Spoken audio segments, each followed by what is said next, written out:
Hi everyone, and welcome to another episode of From the Lighthouse. So I'm Stephanie, and I'm here with my beautiful co-host Michelle. Hi Michelle. Hi Stephanie. And we have two extra special guests today because we were so excited about the subject of today's podcast for both good and bad reasons.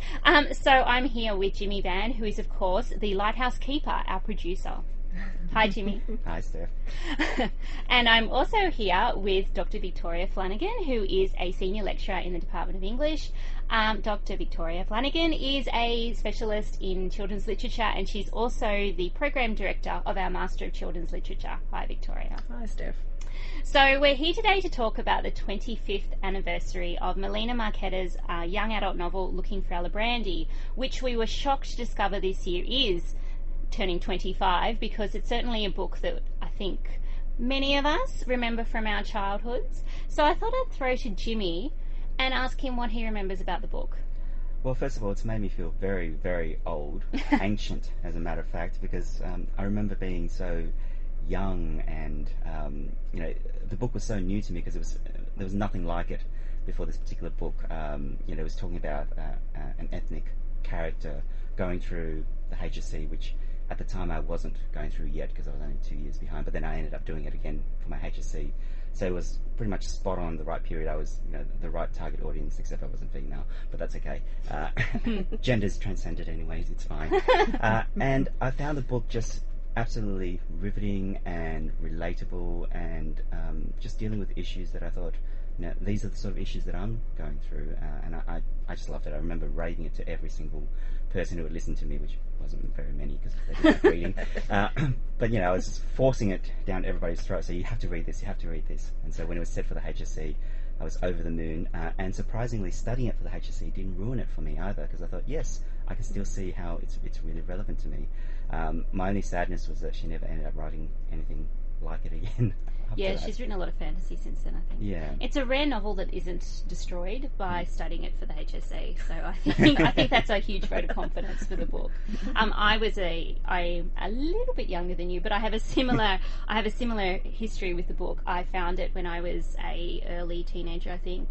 I'm of the same ethnic background to Josephine Alibrandi's, and obviously I was going through the same things as well with the HSC and studying and dealing with all those kind of teenager things, so I found it very relatable, and I remember absolutely loving it. But I have to confess, I haven't read it since approximately 1999. So now I'm going to ask Victoria what she thinks of this book, because we had a little bit of a chat before, and I think she might have some different thoughts about the book. Victoria. Well, I think Jimmy's right in saying that it was the first big example of YA fiction in Australia that had a non-Anglo protagonist. And I also think you could say it was kind of the start of YA fiction in Australia. It's a genre. It's still a fairly young genre, and it had been kind of, you could look at YA novels published in the 60s and the 70s, but we didn't have a big YA field in Australia, and this was the book that I think convinced publishers that YA was marketable. It was hugely successful, reprinted multiple times, won lots of awards, was set on the HSC. And I think, I'll acknowledge that it played a really important role in establishing space for non-Anglo writers to share their stories. However, yes. However. The dreaded word. Yeah. So, I have a couple of problems. With it, and I did reread it this week. And the thing that that really struck me was about how, in 25 years, the world has changed so much. I mean, it's quite funny to hear her talking about living in Glebe, which is where ethnics and working class people live. Not anymore, Josie, not anymore. That's so funny because that's exactly where my family grew up. Yeah. when it was the ethnic area. Yeah, but things have really changed. Totally changed. So that was interesting. And I also think that, gender-wise things have changed. But if I had two issues with the book, one would be that I find its gender politics really repugnant.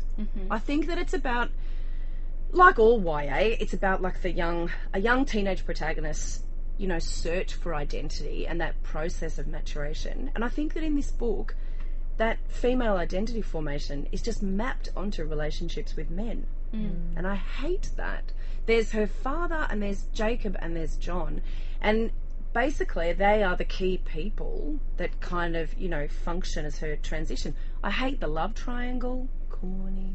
Isn't the love triangle the staple of YA fiction? I mean, Oh, or yeah, a I certain mean- kind of YA fiction. I suppose that's unfair to say. It's all Yeah, YA it just fiction.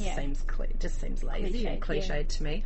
But the other thing that I really hate is its racial politics. I think that I think this is a book about assimilation, and I think there's certain things like the fact that her father, Josie's desire is to be upwardly mobile, and there's a thing here where class is mapped onto race, where she sees that being Italian, being a WOG, means that you're always going to be doing, that you can't aspire to those higher social classes, which is represented by the white girls at her school. And by John Barton as well. Yeah, exactly. And I think that what you get is Michael Andretti, her father, comes onto the scene, and he's already made that transition through his profession. He's a barrister. There's that scene where she punches the, I can't remember the classmate's name. Carly, but with a I think. book. Yes, so Yeah. she throws a science book, Breaks the Carly. line. Yeah. Yeah. And there's that, she gets that's, you know, the bonding thing where she calls Michael and asks him to come and represent her at school. And there's a thing where Carly's dad, I think, is a talk show producer, and they talk, and Michael Andretti doesn't recognise Carly's dad.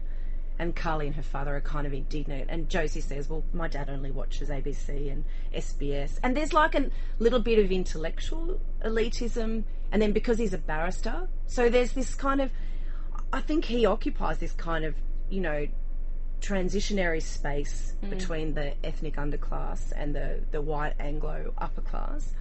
And I think that, again, finding out that her mother is also the product of a relationship between an Anglo man, Marcus Sanford, and her grandmother. I just think there's all these little, and Josie herself, you know, set for a career in law. I guess also because the Australian man who she had the relationship with was the one who was caring, nurturing, looked after her, which I guess in a sort of that particular situation sort of reinforces that idea of a sort of a desirable, you know. Yeah, exactly. And assimilated suggests that she's identity. got kind of like more legitimate claim to move into that upper. Or So that it's of benefit, I guess, of Yeah. leaving behind, you know, sort of those southern Italian traditions. Yeah, exactly. And again, is it's a man. Yeah. So you've got this, the Italian culture represented as really patriarchal, which Josie is critical of to an extent. But then you get it kind of reinforced again through her past and through her relationships with men. I find it hugely problematic. And whether or not there are sort of, because obviously I don't think that Australian Anglo culture is any less patriarchal, No. depending on what you choose to represent, and perhaps there wasn't enough of a vision of, you know, Yeah. sort of, I mean, there was, I think, that scene in McDonald's where the guy tries to kiss her, force her, you know, sort of get back at her, but I just can't think whether there were enough, you know, sort of counter examples to, you know, so that you weren't thinking, well, you know, sort of it's the Italian culture that's, you know, sort of problematic, patriarchal, repressive, all of those sorts of things, and whether or not there was an Australian, you know, sort of... I think Jacob is a bit problematic too as a well, yeah, character. that's right. Because there's a sense in that scene that he's asserting some kind of physical presence to protect her. And there's another little description in the book later when they go on their first date, when they wag school, where she talks about the attraction of Jacob as being the fact that he might bash you, but then he has these moments of... So there's a weird thing. And, like, listen, I know it's 1992, and I do think that the world has changed. But reading it now with 2017 eyes, I look at it with a bit of horror. Well, I mean, like I said, I haven't read it since I was approximately 16, 17, and I am much older than that now, and it's possible that I would react to it very differently. I did remember that I didn't actually respond to the Jacob character very well, because he struck me, even as a teenager, as kind of belonging to that paradigm of the bad boy who you'll reform. You know, who you're going to, through the power of your love, is going to be actually a good boyfriend underneath all the kind of gruff exterior. You know, he's got the long hair and he's got the motorcycle and all that. Yeah, the mechanic, yeah. But Yeah.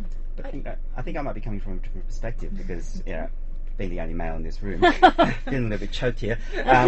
But one of the things that I did know, I mean, I responded well to it because it was something that I did observe was happening in our world. Maybe it wasn't critiquing our world enough, and I do take that as a fair point. But it was certainly reflecting our world. I remember the girls in my school were dating the boys who were bad boys, who were Jacob type.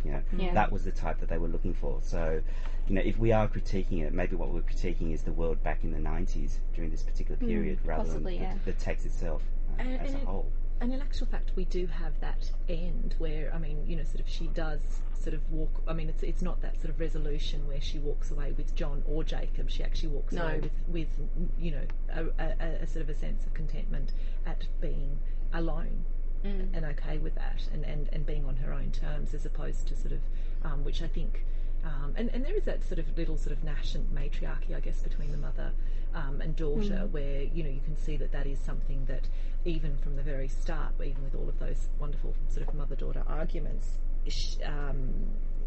Josephine's anxious to preserve in the face of a father figure who might disturb it, which I guess, because it's a fascinating glimpse into that, sort of that psyche, and sort of, but I would think that even today that so many of the really popular fiction, whether I'm not so much sure about young adult, but sort of the popular fiction like the dreaded what's the terrible sadistic 50 Shades of Grey. Yeah, it's still that one I haven't actually, but I think it still plays into that idea of sort of women being mapped onto men, Twilight, so that's still very much a very sort of, I think, prevalent sort of attribute of a lot of popular fiction, which sort of that idea of sort of women craving that sort of vampire, or that bad boy, which is probably sort of, that's, I guess, symptomatic, really. I think that the slight problem, though, is that Looking for Alibrandi was always held up as an example of kind of high culture literature. It won lots and lots of awards. So it's quite a, and set for study on the HSC, which is kind of confirmation of its status. So I think that, so rather than, just something that's reflecting popular attitudes, I think it was really lauded as good literature. Children should read, young adults should read this. And it's got all these endorsements from these cultural bodies. I mean, I can't remember all of the awards, but there were, and it won the Multicultural Award, which was a really short-lived children's book. I think it ran for about 3 years. So it was really held up as good literature. I think that's how it was marketed, certainly to me, because it had been out for a few years when I got to high school, and it was certainly, empowering kind of literature for girls. You should read it, especially because, feminist, and especially because there were lots of students in my school that were the same cultural background, and so it was certainly seen as, the you on the page for the first time, and so certainly I kind of latched onto it as an example of, I can see my family reflected in this in ways that I hadn't ever seen my family reflected in children's literature or YA literature before. Yeah, and I think, again, to give it credit, because it's not just a terrible, I don't want to just say it's a terrible book and be, just a little Grinch here. But I think that idea where she really explicitly talks about her hybrid cultural identity, about sitting on the margins. She talks about not being quite Italian enough, not being quite white enough, and I think that was a really interesting thing to thematise, which hadn't really been thematised before in children's literature, to talk about how a child of second generation, or she's a third generation migrant, grapples with that kind of cultural hybridity. I think is really interesting, and I still think that that's something in Australian YA that hasn't been done that effectively. And we've still got a problem with how we allow kids to make sense of who they are. I mean, I think again, the Australian cultural landscape has changed quite a lot, because the other thing that I found quite funny when I was reading it was that kind of racism that's directed towards Italians, Greeks, Lebanese has totally shifted. Now nobody talks about wogs anymore. And that thing of being embarrassed about your Italian food. Yeah, it's not happening anymore. But I remember being embarrassed in that exact same way, and now it just seems ludicrous because it's the trendiest food out there. So it certainly is a reflection of its time. But I also think it was quite well timed, because in the 90s, that was when the kind of second or third generation of of immigrant was, growing up, and certainly I was surrounded by people who were in the same kind of boat as me, children of the 60s kind of wave of migration, who were then kind of grappling with, okay, so I hear this at home and I hear this at school, and where do I quite fit in? So it made sense to me at the time, but yes, I agree now. The idea of anybody being racist towards anyone of Italian heritage is kind of almost ridiculous. And, bringing in pasta to school, come on, I would be the most popular girl in the class now. But still, that thing of how like a child deals with cultural hybridity, I think is just, in this current discussion about Australian values for like citizenship tests and things like that. I think that we don't quite have a clear picture of how to deal with that. And I think, again, I just put on my like children's literature hat and say that if you've got a novel that ostensibly wants to explore cultural or ethnic otherness, you can't do it very well from a first-person narrative perspective, because by definition, the reader aligns themselves with Josie. And I think that what you do is then you assume, because of the way that Josie, she's really critical about her culture, she's constantly comparing herself to other, that I think that perhaps an Anglo reader identifies with Josie and says, oh, she's pretty much the same as me. And I think that's a bit problematic too, because it simplifies what it is to be. Yeah. It simplifies what it means to be, culturally excluded or culturally marginalised. And again, I am being a bit uncharitable, because I wouldn't really expect that of a novel from the 90s. But I think you get much more interesting kind of portrayals now. If you want to explore cultural difference, then incorporating multiple perspectives is a really effective way of doing that. Because essentially what you get is you get Josie's voice that drowns out, everyone else's. Yeah, and I also wonder too, she's very kind of, from what I remember anyway, she's very worried about things like bringing in food to school and so forth. And I do wonder how much of that is actually her kind of reading too much into things, or there is actually kind of racial prejudice, and how the people around her actually view her as the kind of third generation Australian. So there seems to me kind of, not that I'm saying that racism doesn't exist, because obviously it does, but you don't really see outside her to see. Steph, there is that horrible scene when she and Jacob are sitting on the beach at Manly, and he comments on the foreignness of her body. Yeah, that's a bit problematic. I remember that actually too. Yeah, and says, "Oh, I've got used to the way you look."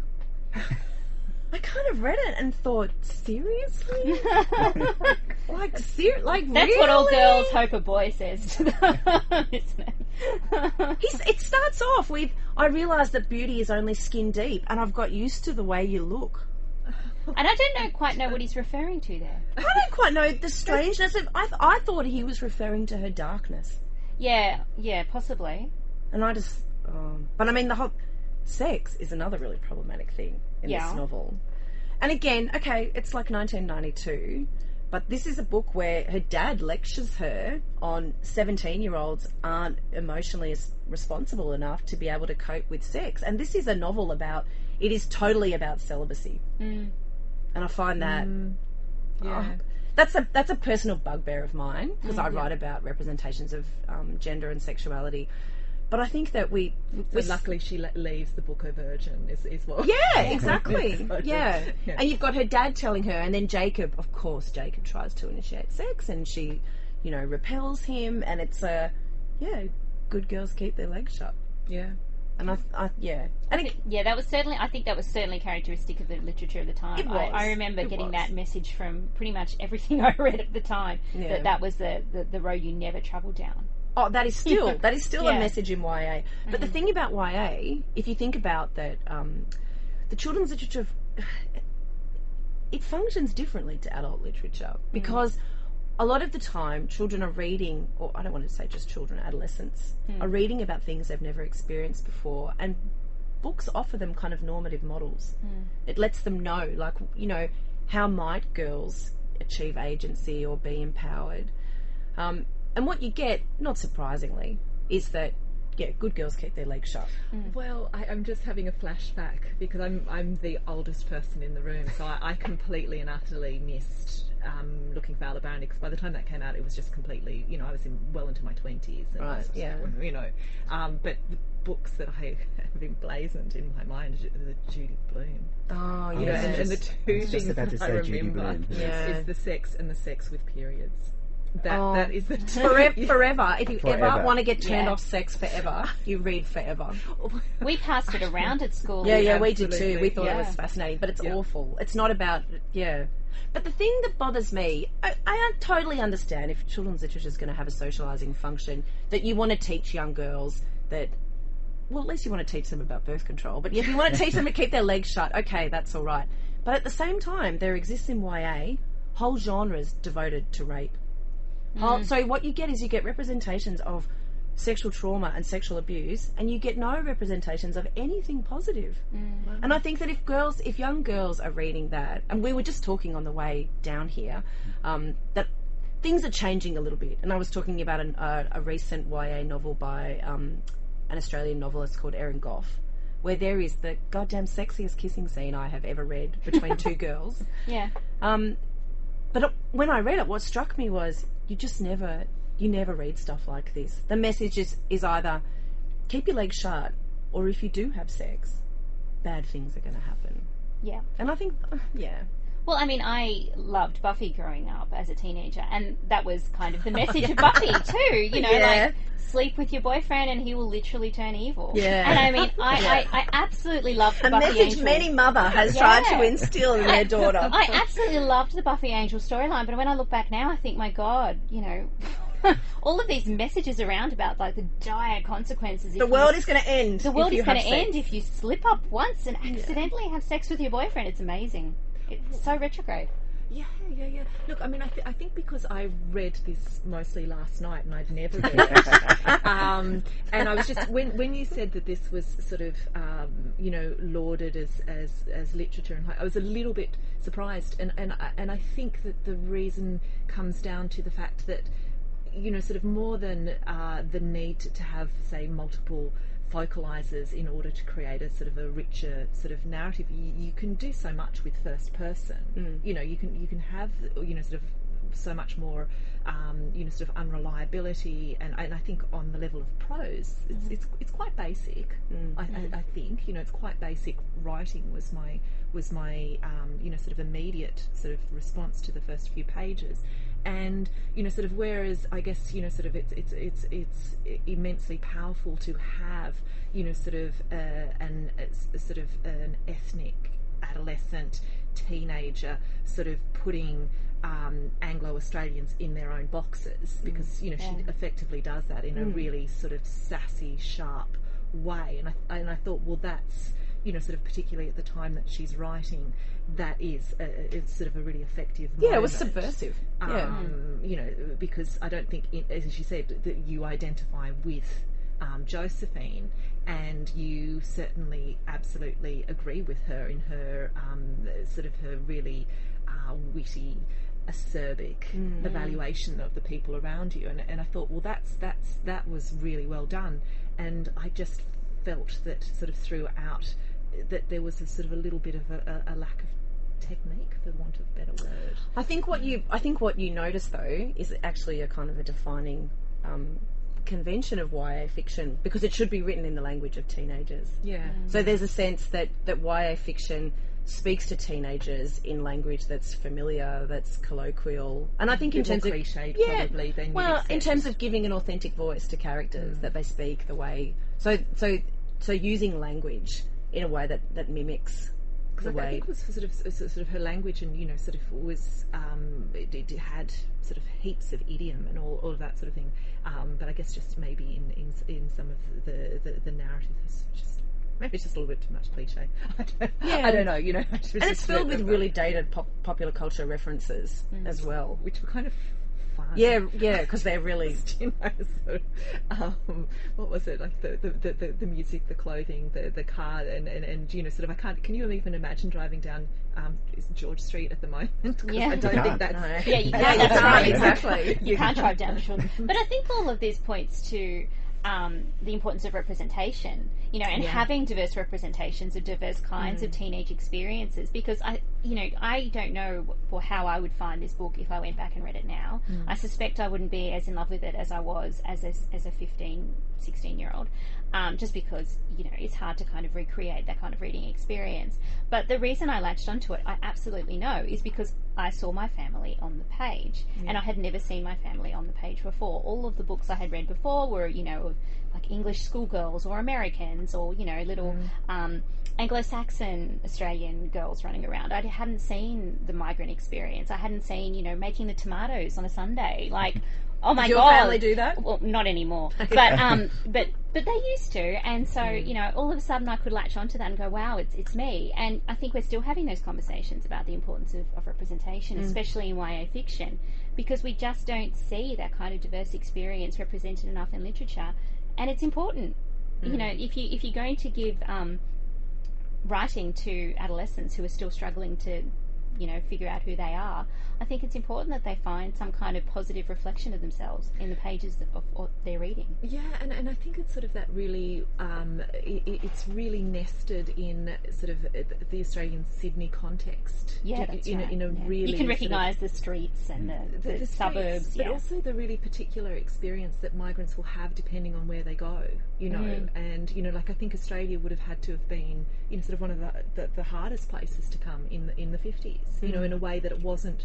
Sort of even just sort of the distance between sort of America and Australia, and also the earlier migration history and all of those sorts of things from Italy and the south to sort of countries like Brazil and America. The experience of coming to a country like Australia, which was so isolated and so devoid of sort of alternative cultures, and so determinedly shutting their eyes to anything other than sort of Anglo-British culture, and actively, because even in England you would have had sort of an appreciation for Italian culture because of the proximity, the travelling to Europe, all of the mythology around Europe.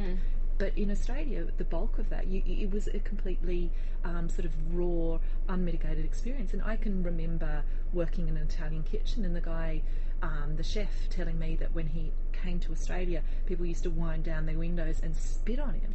And that's only the 50s and the 60s. So I think that it's worthwhile pausing on the importance of books that are bold enough to be local, and bold enough to explore those experiences in a way that, yes, makes it perhaps sort of relevant to in a more sort of contained or limited way, but also explores things that are incredibly sort of important and sort of unique to particular. And just to add to that too, the book is also really explicitly uncovering things like the internment camps that Australia had going, like post-World War II, which is a kind of like a hidden history that was never in any history book that I read. No. And again, that was something my family had direct experience of. My great-grandfather was put in an internment camp in Australia during the war. And so again, just seeing this kind of thing that I had known about because it was part of my family history, seeing it represented in a book designed for teenage girls was revelatory for me. The sugarcane incidents, because that was absolutely chilling. Because the conditions in which those sort of migrant workers were subjected to were horrendous enough, and then to just without any without any ability to refer to a law to protect you, to be taken away.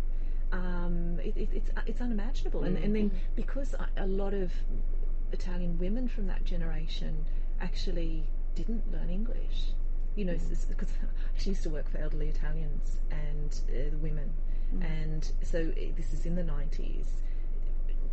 They did not speak English. Their husbands had learned English. Their husbands had died, and then they were left in a culture that had no one to support them because they couldn't do their shopping. They couldn't speak without somebody to translate for them, without somebody to. Well, my parents still don't really speak English all that well, so my sister and I always do the translating for them. So they never really assimilated in that sense. They never picked up the language.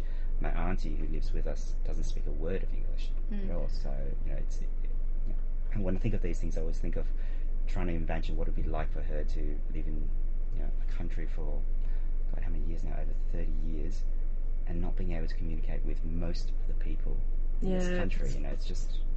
And even to watch television, you know, and it sounds so silly, but just to kind of absorb the culture in some kind of way. Yeah, I mean, we had to teach her phrases just to memorize. Like, you know, if she picks up the phone and somebody speaks in English, she just say, you know, don't understand, hang up. Yeah. That's it. No, just teach her 2 simple words that she can use, or just say no. Just say no to everything. That's the safest way, you know. Say yes could get into trouble, but no, well, the worst you can do is offend somebody. It's fine. Because sometimes there's not an acknowledgement of the fact that not everyone is capable of being multilingual in a real sense. You know, like there are real obstacles to learning a language. And it's a really unusual obstacle because my family are actually multilingual in that they speak multiple Asian languages. But learning English was almost impossible for them. They went to school and they tried to pick it up, and it was just really, you know, my dad speaks about 5 different languages, but he couldn't pick up English. Same thing with my mum. You know, she speaks about 4 different languages, but she couldn't pick up English, and it's really odd. And I thought, why is that? And she said it has something to do with the sounds. She said if you're not trained at an early age to make those sounds, like the forever regretful TH sound for her, the sound, she can't do it. Every time she does it, she ends up spitting all over the place, or you know.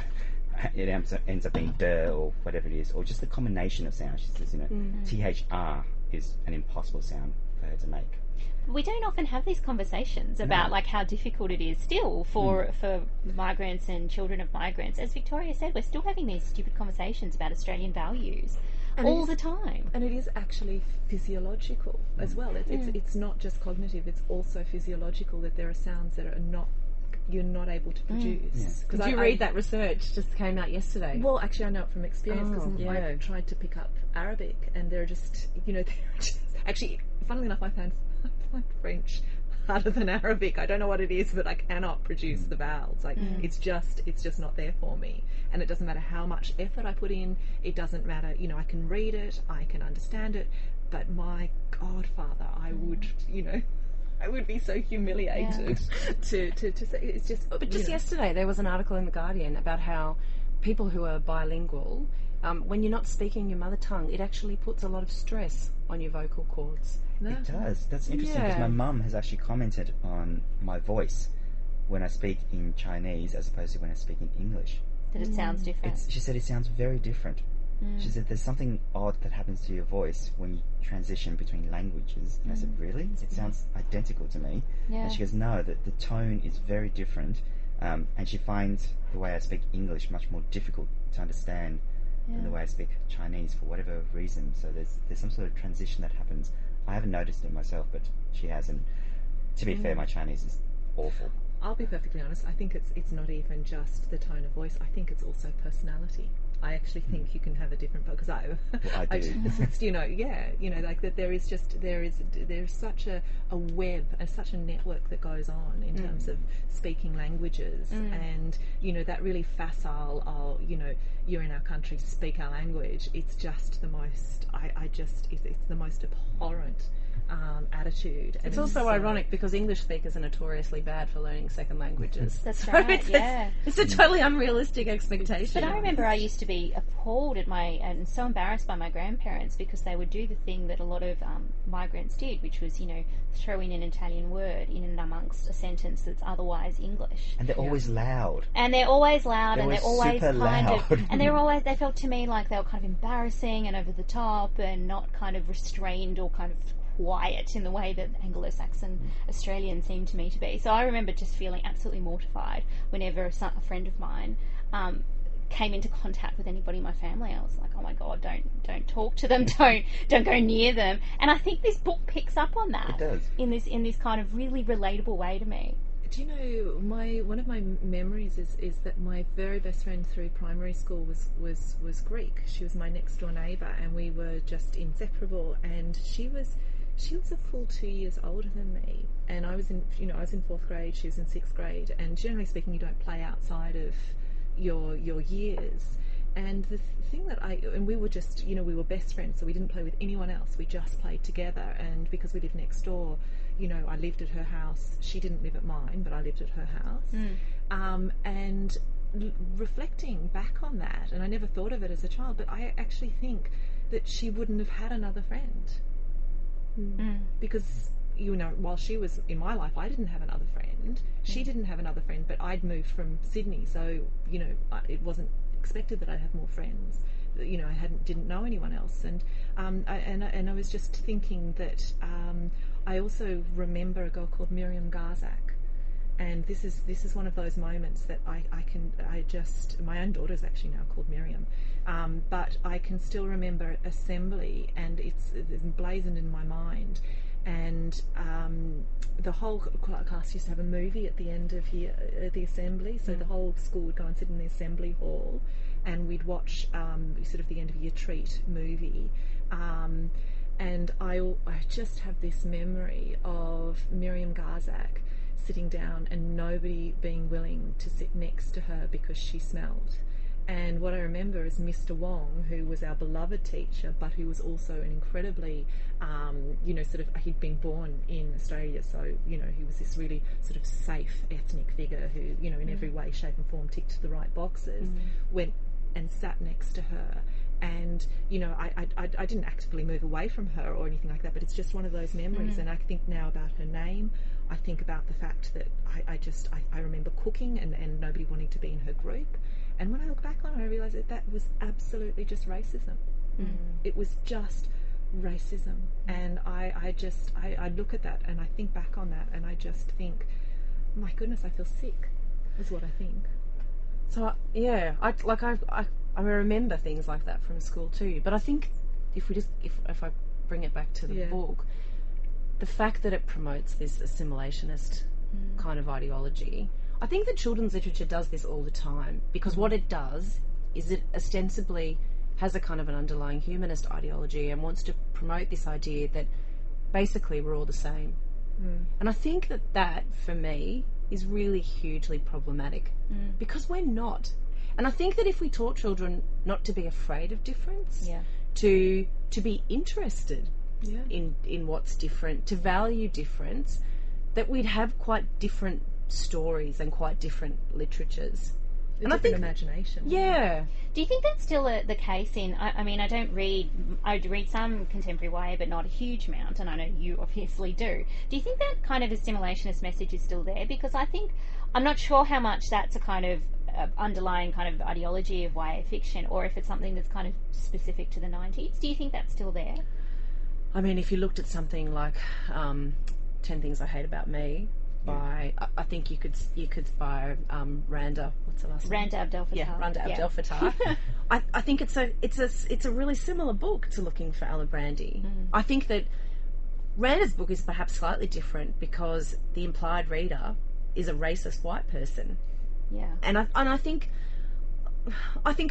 this gives slightly more. Looking for Alibrandi gives slightly more insight into Italian culture. I think that 10 Things I Hate About Me gives very little insight into Lebanese. Doesn't make any difference between Lebanese Christians and Lebanese Muslims. I don't know. I hope Randa's not listening to this. I'm sure I think that Lebanese culture is reduced to hummus in that book, and I think that. Well, I mean, you hear people all the time. I mean, Pauline Hanson's resurgence in Australian politics is all about if they can't assimilate, that's right, then they should, get lost. I think it's really a problem. I think that I think in children's literature, if we take it back to like a literary context, the kind of humanist ideologies about we're all the same, where we're all basically constructed. We're all humans. We feel the same. Yeah, exactly. I think that can be quite detrimental to cultural hybridity and cultural difference. And I think it's a rare children's book that manages to explore cultural hybridity or to really promote otherness as a valuable concept. I still think that we're still waiting for that to be written. Yeah, it's interesting because, even though, as I said, I very much related to the cultural kind of specificity of the book, I also had the sense that I don't think I ever lost as a teenager, that the most important thing for me to do was to try and show my friends that I was exactly the same as them. And that the kind of my cultural background didn't matter. It wasn't about celebrating it or denigrating it, but it didn't matter. It was something that was there in the background. So I think that kind of assimilationist perspective was something that I felt as a teenager growing up in the 90s with this Italian background that it was kind of irrelevant almost to any kind of interaction that I had. It wasn't a bad thing. I didn't feel, bad about it, but I also didn't feel like it was special or important, or it was just some kind of weird little story in the background that my parents, or my father wasn't born here, my mother was. I think that was certainly the discourse of the time, and it's surprising how much it's still the discourse, sadly. I mean, the other, Josie speaks Italian in Looking for Alibrandi. Yeah. But I also think, so I was 16 when this book came out, and I grew up with a generation of migrant kids, or second generation migrant kids, whose parents were instructed not to speak their mother tongues to them because they'd get confused. So I have friends who, Greek and Italian heritage, who don't speak Greek or Italian very well. Christos Tsiolkas has talked beautifully about the fact that he, in public, a couple of public occasions when I've seen him talk, about the fact that he and his mother can't communicate ever properly because she speaks Greek and his Greek is very poor. Well, I did the same thing. My father in particular spoke to me in Italian. My mother never really did, but my father certainly did, and I just responded in English. It's the classic kind of Australian immigrant child experience, or children of immigrant experience rather, to respond in English when your parents spoke in Italian or Greek or Lebanese or whatever, because there was such a premium on being Australian. See, I think probably this is where I related to Alibrandi probably a bit more, because I was forced to speak Chinese to my parents because they refused to speak English and they refused to learn English. So I had this dual life going on where at home I had to speak one language, and outside of home I had to speak another language. And when this period came out, and when this book came out, it was during a period of my life that I think one of the things that you guys were talking about was really interesting about cultural hybridity, because I kind of fit into both quite neatly, and I could really understand this book because it came at a time when I was transitioning to wanting to fit into the Anglo world, because I was no longer being exposed as a child. All the kind of television I watched were the things that my parents would watch, which would be Chinese serials, television, films, those sort of things. So I grew up with all those sort of values, but at school I had a different set of values being taught as well. And then when I went to high school, I went to a rebellious stage where I just wanted to reject my ethnicity, so to speak, and just assimilate. And so I was in that transitional period that Josie was. And I think, by the end of it, I kind of started accepting my ethnicity in the same way that she was beginning to. So I felt that my journey was very parallel to her, so that, it was during a period of transition, and during that period, we don't quite know who we are. And when all the media and when everything that we know around us is promoting a particular image, that's the image we gravitate towards. It's only when we get to really know ourselves a little bit better that we start saying, well, you know what, it's okay that I'm this way. It's okay that I can be both. I don't have to choose one over the other, so to speak. And it's interesting that this book is, a few years pre the first kind of surge of Hansonism, and the first kind of widespread discussion about and injection of racism, I suppose, into the kind of central consciousness of Australia. Not that racism wasn't always there, but certainly Pauline Hanson brought those discussions to the forefront. So it's certainly located very kind of fixedly to its kind of 90s context. It very much reflects what was happening around all of these things in the 90s. And I agree that today it might seem a little bit outdated. But I mean, I do want to, sorry to interrupt very quickly, because we're running out of time, and I wanted to quickly bring it back to a particular point that I think this book actually does do better than some of the things that are currently happening at the moment, which is that, it was dealing with this idea of suicide in the HSC, with the character of John there.